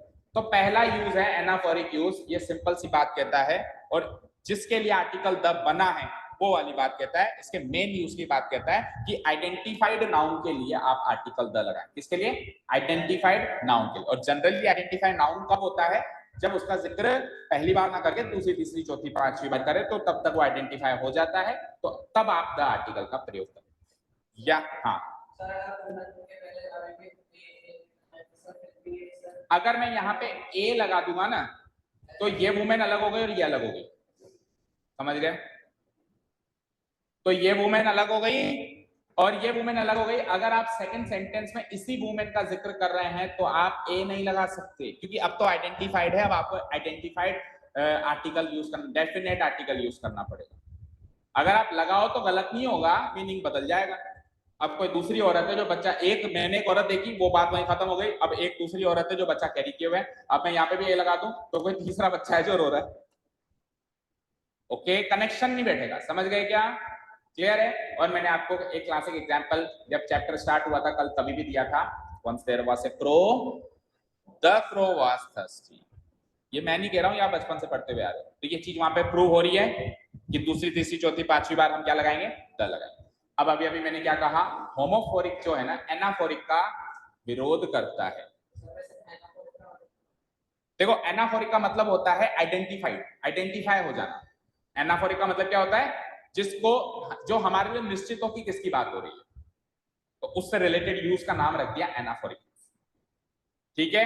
अब होमोफोरिक यूज क्या कहता है, सुनो ध्यान से। होमोफोरिक यूज कहता है कि आपने एनाफोरिक, होमोफोरिक एनाफोरिक से लड़ता है। एनाफोरिक कहता है कि जब आइडेंटिफाई हो तब द लगाओ। तो पूछा गया कब आइडेंटिफाई होगा, तो इसने क्या कहा, दूसरी बार में। इसने क्या कहा, दूसरी बार में। होमोफोरिक ने शर्त लगाई, जरूरी है क्या दूसरी बार में मैं नाउन का जिक्र करूंगा पहली बार ही, पहली बार में वो आइडेंटिफाई हो जाए तो क्या करें, तो फिर पहली बार में भी द लग सकता है। अब ऐसे कैसे सर, पहली बार जिक्र किया तो ही वो आइडेंटिफाई हो गया। फॉर एग्जाम्पल मैंने कहा अभी तक मैंने इस व्हाइट बोर्ड का नाम नहीं लिया है ना, अब मैं आपसे बात करूं, everyone look at the white board या लुक एट द स्क्रीन, तो मैंने स्क्रीन का जिक्र पहली बार किया आज पूरे 1 घंटे में, तो वो स्क्रीन का पहली बार जिक्र किया फिर भी वो आइडेंटिफाइड है या नहीं है या नहीं। आप पूछोगे सर कौन सी स्क्रीन, आप पूछते हो, अगर मैं कहूं कि लुक एट द स्क्रीन तो आप पूछोगे, मजाक नहीं चल रहा, पूछोगे क्या, पूछोगे क्या, आइडेंटिफाइड है ना, अंडरस्टूड है ना, अंडरस्टूड है या नहीं है। या सपोज करो बगल में टीचर पढ़ा रहा है, मैंने कहा कि सर से एक बार मार्कर लेके आओ, मैंने कहा सर से एक बार मार्कर लेके आओ, तो मैंने सर का जिक्र पहली बार ही किया, या किसी भी वस्तु जो भी उधर पड़ी है उसका जिक्र पहली बार ही किया, तो कई बार हमारे कॉन्वर्सेशन में दूसरी बार मेंशन करने की जरूरत नहीं होती है, पहली बार मेंशन करते टाइम ही वो आइडेंटिफाइड हो जाता है, तो फिर उसमें आर्टिकल द पहली बार में ही आ जाएगा, ऐसा होमोफोरिक यूज कहता है। और जनरली सेंटेंस ऐसे बहुत सारे हमारे डे टू डे लैंग्वेज में बनते हैं, जैसे कि मैंने कहा Rudra close the door, door का जिक्र पहली बार किया लेकिन आइडेंटिफाई तो हो गया ना, ऐसा थोड़ी ना कि सर एक बार और बोलो तब समझूंगा मैं, क्या नहीं, जरूरी नहीं है नॉन लिविंग के लिए, लिविंग के लिए भी हो सकता है। वैसे तो देखो अगर प्रॉपर नाउन है तो प्रॉपर नाउन से पहले तो आर्टिकल आता ही नहीं है, अब उसके अलावा अगर और किसी विशेष योग में अगर आप लिविंग का यूज कर रहे हो तो हो सकता है, बाकी वो रूल तो अपनी जगह रहेगा ही रहेगा ना कि प्रॉपर नाउन से पहले तो कोई आर्टिकल आएगा ही ना, ए ना एन ना द, वो तो बता ही दिया। ठीक है, क्लियर है सेंटेंस देखो। अच्छा होमोफोरिक अभी स्क्रीन पे भी नहीं आएगा, तो homophoric use of the article the क्या कहता है, जैसे मैंने कहा ओपन विंडो, तो ये सेंटेंस इनकरेक्ट हो गया, तो क्या कहना पड़ेगा, ओपन द विंडो। अब विंडो का जिक्र पहली बार किया फिर भी द लगना कंपलसरी है या नहीं है? अच्छा मैं अगर ए लगाऊं तो क्या मीनिंग है, ओपन है विंडो, एक खिड़की खोलो तो आप बगल वाले पड़ोस की जाके खोल के आ जाओगे, एक खिड़की खोलो दैट मींस वो खिड़की आइडेंटिफाई नहीं है, कोई सी भी खोल दो। मैं कहूंगा टेक आउट पेन, तो मैं किसी पर्टिकुलर पेन की बात नहीं कर रहा हूं, टेक एनी पेन। तो मैं अगर मेरे को पर्टिकुलर सपोज करो मैंने आपको कल एक बुक दी या मैंने कल आपको एक शीट दी, क्वेश्चन पेपर दिया, तो मैं क्या कहूंगा, take out the question paper, क्या कहूंगा, take out the question paper, क्योंकि क्वेश्चन पेपर आइडेंटिफाइड है, मैंने कल दे रखा है, मुझे पता है कि मैंने कल दे रखा है और आपको भी पता है सर ने कल दे रखा है, लेकिन मैं कभी ऐसे नहीं कह सकता हूं टेक आउट द पेन, मैं क्या कहूंगा, टेक आउट, आप अपना निकाल लो, मेरे को पता नहीं आपके पास कौन सा है, मेरे को पता नहीं आपके पास कौन सा है, मेरे को पता नहीं आपके पास कौन सा है, मेरे को पता नहीं आपके पास कौन है, सबका अपना अपना है, तो वो आइडेंटिफाइड नहीं है मेरे लिए कि मैं किस पेन की बात कर रहा हूं, लेकिन मैं ऐसे कहूंगा टेक आउट अ शीट, तो इसका अब जब मेरे को सपोज करो खाली शीट निकलवानी है तो मैं क्या कहूंगा, take out a sheet of paper, लेकिन मेरे को मेरा क्वेश्चन पेपर निकलवाना है जो मैंने कल दिया था, मैं क्या कहूंगा, take out the question paper. तो बेटा डेप्थ में सोचना पड़ेगा, और ये जो हम नॉलेज पढ़ रहे हैं ना ये बिल्कुल इन डेप्थ नॉलेज है आर्टिकल की यूसेज की। अभी फिक्स रूल्स तो कल से शुरू करवाऊंगा और इतने सरल है पढ़ते ही उसमें सिर्फ फिक्स रूल्स आ जाएंगे, ताजमहल से पहले द लगा दो, गंगा से पहले द लगा दो, दैनिक भास्कर से पहले लगा दो, या मत लगाओ, जहां लगाना है जहां नहीं लगाना है, वो फिक्स रूल्स है, वो फिक्स रूल्स है और 10th लेवल पे फिक्स रूल्स ही आएंगे मैं मानता हूं, पर जब हम सीख रहे हैं तो इन डेप्थ नॉलेज से सीखें, कभी ना कभी तो ये चीज पढ़नी ही पड़ेगी, क्योंकि इंग्लिश के बिना तो पार नहीं हो सकते, ये याद रखना, कटु सत्य है, कटु सत्य है, हमको पसंद हो या ना हो, if you want to become successful in any of the field, if you want to become a doctor, engineer, if you want to become a local businessman, then also you will need English at each and every step. क्यों? Because English is the international language, अंतरराष्ट्रीय भाषा English.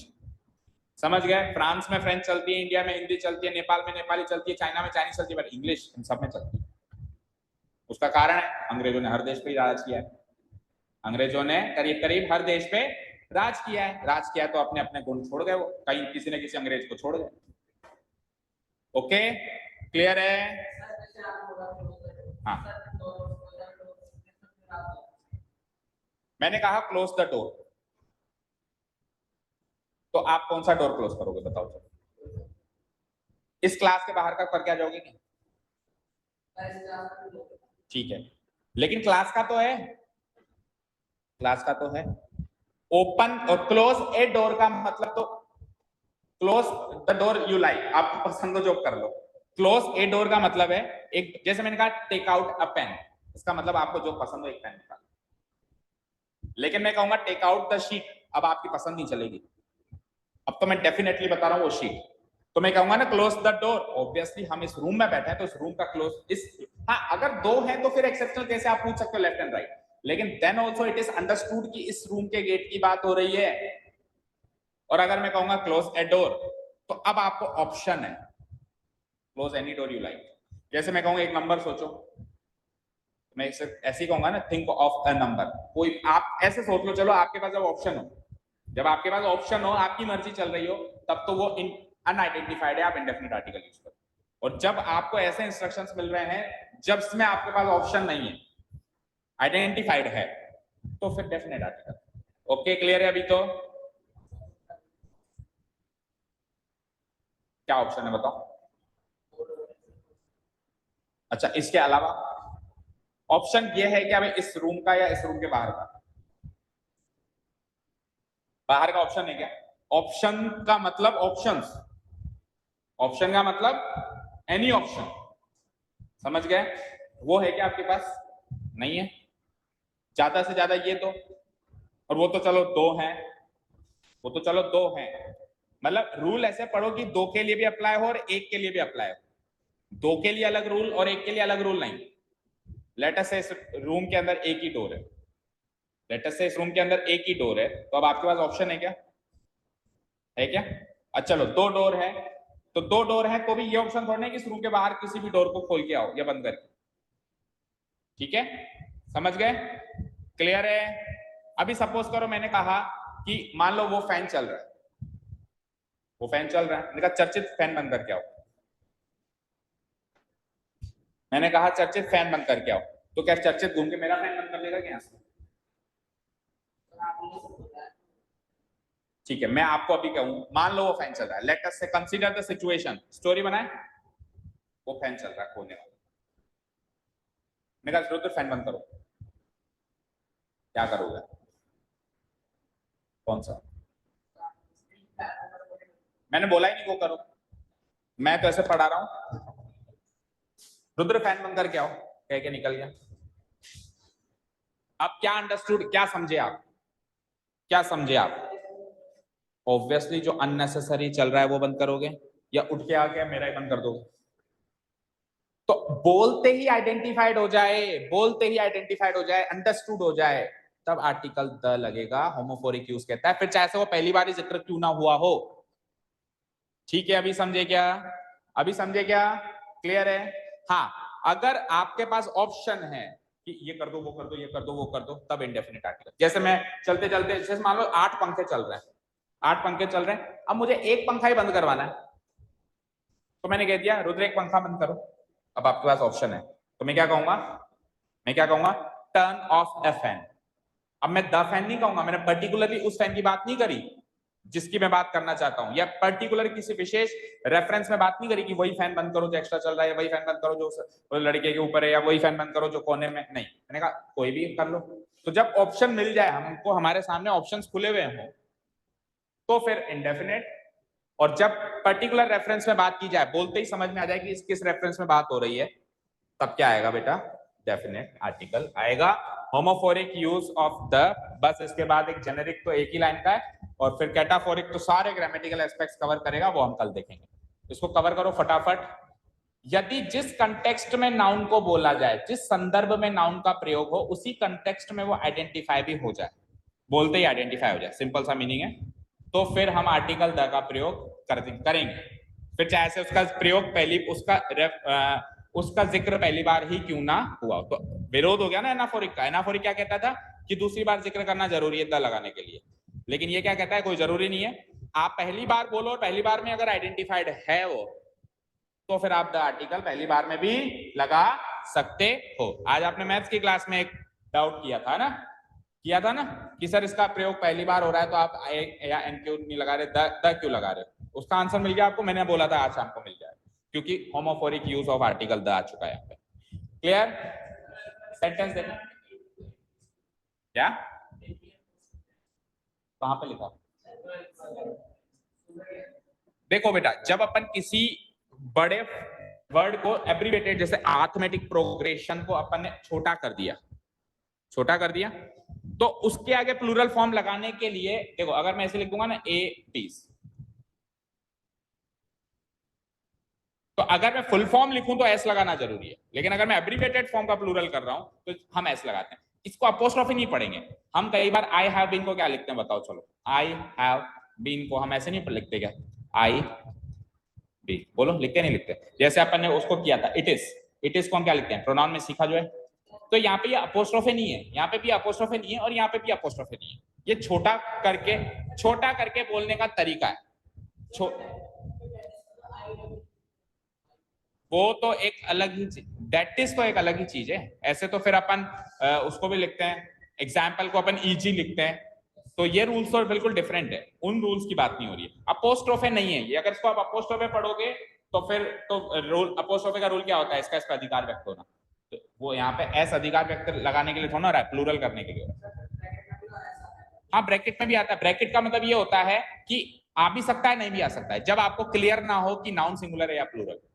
आपको doubt हो कि noun singular है या plural, तो आप ब्रैकेट में एस लगाते हो कि अगर सिंगुलर हो तो हटा देना, प्लूरल हो तो लगा देना।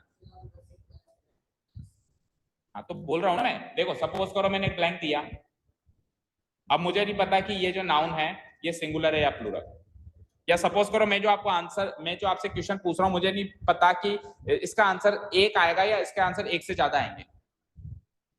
तो मैं क्या कहूंगा, गिव द करेक्ट आंसर, और आगे क्या लिख दूंगा ब्रैकेट में एस। इसका मतलब है कि एक भी आ सकता है और एक से ज्यादा। अगर मैं सपोज करो फुल स्टॉप लगा दूं यहाँ पे, तो बच्चे को पता नहीं चल जाएगा कि एक आंसर है। और अगर मैं फुल स्टॉप ना लगाऊं, अगर मैं क्लियर का टेस्ट लिख दूं, तो बच्चे को पता चल जाएगा एक से ज्यादा आंसर है इसके। तो मैं बच्चे को डाउट में रखना चाहता हूं कि अब इसका आंसर एक भी आ सकता है और एक से ज्यादा उत्तर भी हो सकते हैं, तो मैं ब्रैकेट में एस लगाऊंगा, यानी कि both things can be possible there. ठीक है, अभी खत्म करेंगे होमोफोरिक यूज को। Okay, second sentence very easy. Close door नहीं होगा, क्या होगा, close door. Write it on black board नहीं होगा, ऑन द ब्लैक बोर्ड। ठीक है। Room is stuffy. अब स्टफी का मतलब क्या होता है, स्टफी का मतलब क्या होता है, स्टफ का मतलब क्या होता है, क्या होता है उसका मीनिंग, स्टफ्ड बर्गर। तो स्टफ्ड बर्गर आता है। हाँ, स्टफ का मतलब होता है, स्टफ का मतलब होता है हमारे आर्टिकल्स, हमारे बिलोंगिंग्स, हमारा सामान। लेट्स से कोई मेरे रूम में गया तो मेरा सामान पड़ा होगा, यहाँ बुक्स पड़ी होंगी या कुछ और पड़ा होगा, तो वो सब मेरा स्टफ है। वो सब क्या है, मेरा स्टफ। तो रूम इस स्टफी का मतलब है कमरा सामान से भरा हुआ है, ठसाठस भरा हुआ है। मतलब सामान उसमें सपोज करो बिखरा हुआ है, रूम में खाली जगह ही नहीं दिख रही है, सामान ही सामान, सामान ही सामान, सामान ही सामान। क्या ठसाठस, या मतलब उसमें स्पेस नहीं है मेरे पास। सपोज करो मेरे को किसी ने कहा कि उस रूम में जाके पढ़ लो, 4 जने हम, मैंने कहा कि हमको जगह चाहिए पढ़ने की, तो सर ने कहा कि उस रूम में जाके पढ़ लो। उस रूम में गए तो सामान ही सामान था, सामान ही सामान था, जगह नहीं है जिसमें हम जाके पढ़े। तो मैंने कहा कि room is stuffy, the room is stuffy. Okay, clear है। अब वो स्टफ्ड जो बर्गर आता है उसका मीनिंग भी ये निकल के आता है कि बर्गर आपको भर के देगा। वो उसका बर्गर का जो भी सामान होगा, क्या होगा उसका सामान, वो चीज वगैरह जो भी डलता है उसमें, मेयोनीज और एंड ऑल। ठीक है, अब सुनो, my mother is working in a kitchen, in the kitchen आना चाहिए। सपोज करो आपके घर पे कोई आया,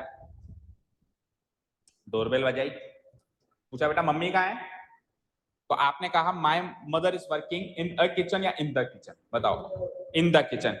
द किचन अगर मैं कहता हूं, my my mother is working in the kitchen, तो मीनिंग क्या निकल के आता है कि हमारे घर में एक किचन है, उसमें मम्मी है। भाई सुनने वालों को समझ में आ जाए, मैंने कहा मम्मी किचन में है, तो पूछेगा नहीं अगला भी कौन सा किचन। ऑब्वियसली जिस घर की दहलीज पे तू खड़ा है उसमें एक किचन होगा, उसमें किचन में मम्मा काम कर रही है। ओके ना, ठीक है ना। लेकिन अगर मैं ए लगा दूं तो ग्रामेटिकली तो इनकरेक्ट नहीं है वो, लेकिन मीनिंग चेंज हो जाएगा। मेरी मम्मी एक किचन में काम कर रही है, इसका मतलब है कि मेरी मम्मी किचन में काम करने का काम करती है, उसका प्रोफेशन है, और इस समय भी वो किसी एक किचन में है। देखो आर्टिकल का प्रयोग जब भी हम करेंगे तो जनरली आपको इर्द या गिर्द में कुछ और मटेरियल भी देगा, इंफॉर्मेशन देगा, जिससे क्लियर हो सके कि इसका मीनिंग क्या है। ठीक है, अभी तो अपन एक एक सेंटेंस पढ़ रहे हैं, अभी आर्टिकल की जब अपन कॉमन एरर्स निकालेंगे 4-4 लाइंस के आपको सेंटेंस मिलेंगे, क्योंकि इर्द गिर्द इंफॉर्मेशन नहीं होगी तो आप कैसे पता लगाओगे क्या स्टोरी चल रही है अंदर। ठीक है, अब सपोज करो मेरी मम्मी हमारे घर के किचन में, तो मैं कहूंगा my mother is working in the kitchen. और सपोज करो मेरी मम्मी का काम है किचन में काम करने का, मान लो मेरी मम्मी शेफ है, तो वो किचन में काम करती है, आज इस ऑफिस में करती है, कल उस मान लो ब्रांचेस हैं, मान लो कोई फूड चेन है, तो फूड चेन में तो अलग अलग ब्रांचेस भी होती हैं, तो सबके अलग अलग किचन है। तो इन ए किचन का मतलब क्या निकल के आता है, किसी एक किचन में, वहां पे वो प्रोफेशन को शो करने लग जाता है। ठीक है क्या, क्लियर है क्या। सो डेफिनेट इंडेफिनेट आर्टिकल की एरर्स कम होती हैं, दोनों लगाने के बाद मीनिंग डिफरेंस ज्यादा होगा। समझ गए, कहने का मतलब है ऐसा नहीं होता कि ए सही है और द सही है। जनरली ऐसा होता है कि ये भी सही है ये भी सही है, पर दोनों में क्या है, डिफरेंस है। अब वो ये वाला सही है या ये वाला सही है, इसके लिए स्टोरी देगा वो इर्द गिर्द, जिसको पढ़ के अपने को पता लगाना पड़ेगा कि ये स्टोरी चलेगी या ये स्टोरी चलेगी। ओके क्लियर, चलो फटाफट से जेनेरिक यूज देखो, बड़ा ही सरल है। हाँ ये बोल दो फटाफट, a doctor says the case is hopeless. एक डॉक्टर कहता है कि ये केस तो होपलेस है। अब सपोज करो आप गए किसी सपोज करो आपके फ्रेंड का कॉल आया कि मेरी दादी माँ या कोई भी उनका परिजन जो है उसका एक्सीडेंट हो गया या बीमार है, आप गए हॉस्पिटल में भागते हुए, तो आप जाती उनसे क्या पूछते हो, जैसे आपका अच्छा दोस्त है तो आप जाते कैसे, क्या कह रहा है डॉक्टर, ऐसे कहते हो, क्या कह रहा है डॉक्टर। तुम आप कह रहे हो क्या कह रहा है डॉक्टर, तो आपको पता नहीं है कि आप किस डॉक्टर की बात कर रहे हो, जो अंदर इलाज कर रहा है। और सुनने वाले को नहीं पता है क्या किस डॉक्टर की बात हो रही है, जो अंदर इलाज कर रहा है। तो वहां पे डॉक्टर के आगे द लगना कंपलसरी है, क्योंकि डॉक्टर आइडेंटिफाइड है कि मैं और आप किस डॉक्टर की बात कर रहे हैं, जिस डॉक्टर ने अंदर उनका ट्रीटमेंट करना है। समझ गए। तो मैं अगर कहूंगा ना एक डॉक्टर कहता है कि कोई होपलेस है, तो मैं कह रहा हूं कि कोई एक डॉक्टर है जो कहता है, मुझे नहीं पता ऐसा कैसे हो सकता है। तो क्या आएगा यहाँ पे, द डॉक्टर सेज, डॉक्टर कहता है कि केस तो होपलेस है। ठीक है, और मैं क्वेश्चन भी ऐसे कहूंगा, व्हाट डज द डॉक्टर से, डॉक्टर क्या कहता है, मैं ऐसे नहीं कहूंगा व्हाट डज ए डॉक्टर से। Done, homophonic use, generic use very easy, genetic से रिलेट करता है। ये क्या कहता है कि कोई भी प्रजाति, कोई भी प्रजाति, जीवित प्रजाति जो इस पृथ्वी पे एग्जिस्ट करती है, अगर वो पूरी जाति का बोध कराए तो आर्टिकल द लगाओ। अब क्लैश आ चुका है यहाँ पे, आ चुका है क्या, सोचो जरा। सेंटेंस है, the dog is a faithful animal. कल तक क्या था, a dog is a faithful animal. Clash आया, रूल पढ़ो। जब कोई नाउन अपनी पूरी जेनेटिक जाति का प्रयोग करा, अब जेनेटिक जाति और केवल जाति में क्या डिफरेंस है। मैंने कहा कि कोई नाउन अपनी जाति का बोध कराए, और मैं कहूँ कोई नाउन अपनी जेनेटिक जाति का। देखो जाति तो इस कुर्सी की भी हो सकती है, जाति तो इस कुर्सी की भी हो सकती है, इस पेन की भी हो सकती है, इसकी भी हो सकती है, इस टेबल की भी हो सकती है, लेकिन जेनेटिक जाति हो सकती है इसकी कि ये किस जेनेटिक से बिलोंग करता है, कौन सी ब्रीड की कुर्सी है। समझ गए क्या। तो वहां पे इंडेफिनेट आर्टिकल तो किसी भी काउंटेबल सिंगुलर नाउन की पूरी जाति का बोध करवा रहा था, यहाँ पे ये जेनेटिक जाति ही की ही बात कर रहा है। तो डॉग के लिए तो ए भी सही है और द भी सही है, लेकिन सबके लिए ए और द सही नहीं होंगे। जहां पे जेनेटिक जाति है वहां पे द सही होगा, जहां पे जेनेटिक जाति नहीं है और फिर भी पूरी जाति का बोध करवा रहा है तो ए आएगा। जहां पे जेनेटिक जाति नहीं है फिर भी सेंटेंस में वो वर्ड अपनी पूरी जाति का, जैसे a house should be built well लिखा था, तो वहां पे हाउस की कोई जेनेटिक जाति नहीं होती, पर उस एज ए ग्रुप उसकी जाति होती। जैसे ग्रुप उसकी जाति होती है, कॉमन नाउन के लिहाज से उसकी एक जाति होती है, तो वहां पे अगर हाउस पूरी जाति का बोध करा है तो मैं द नहीं लिखूंगा, मैं क्या लिखूंगा ए। और यहाँ पे ये डॉग तो दोनों जगह क्लासिफाई हो पा रहा है, इधर भी क्लासिफाई हो पा रहा है, इधर भी क्लासिफाई, तो इसमें एरर ही नहीं बनेगी। A dog is a faithful animal is also correct and the dog is a faithful animal is also correct। एक और सेंटेंस देखो, किसका स्पेलिंग बोलो, मैं पहली बार सुन रहा हूँ शायद। SIM, SYM,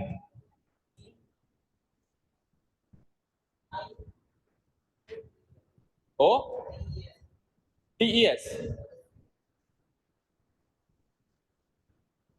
no idea. सुना है आप लोगों ने कभी? आपने कहा सुना? ठीक है, बढ़ते हैं आगे। वहां पे आती है बेटा literature use language and we are using grammar, we are learning grammar. पहले मैं क्लियर कर चुका था कि grammar learning is not English speaking class. English speaking class में तो आपको बहुत सारी चीजें चाहिए, लिटरेचर से रिलेटेड आपको नॉलेज चाहिए, वोकैब स्ट्रांग होनी चाहिए, है ना। Grammar is a rule book, तो we are only studying the rule book. Okay चलो, the bustard is almost extinct. तो यहाँ पे बस्टर्ड एक प्रजाति, एक लिविंग प्रजाति है, जिसका मीनिंग आप बताएंगे, बोलो, बता सकता है कोई अगर जनरल नॉलेज है तो? अच्छा, एक्सटिंक्ट का मतलब लुप्त होना, तो बस्टर्ड प्रजाति करीब करीब लुप्त हो चुकी है, अब है ही नहीं। जैसे मैं ये भी कह सकता हूँ the dinosaur is almost extinct, dinosaur भी लुप्त हो चुके हैं, तो वहां पे डायनासोर की प्रजाति, जेनेटिक प्रजाति की बात हो रही है ना, तो मैं द लगाऊंगा। समझ आया? अब मुझे बताओ बस्टर्ड का मतलब क्या होता है? ना, इसका एग्जैक्ट मीनिंग होता है, मतलब एग्जैक्ट वर्ड अगर आप डिक्शनरी में देखोगे तो ये होता है तिलोर पक्षी, तिलोर पक्षी। और शायद तक ये न्यूजीलैंड का एक पक्षी, ठंडी जगह। ये फिर जनरल नॉलेज की बात हो जाएगी, ठीक है। तिलोर पक्षी, अच्छा देख रहे हो, देखो देखे, ये भी देखना कौन से देश का पक्षी है।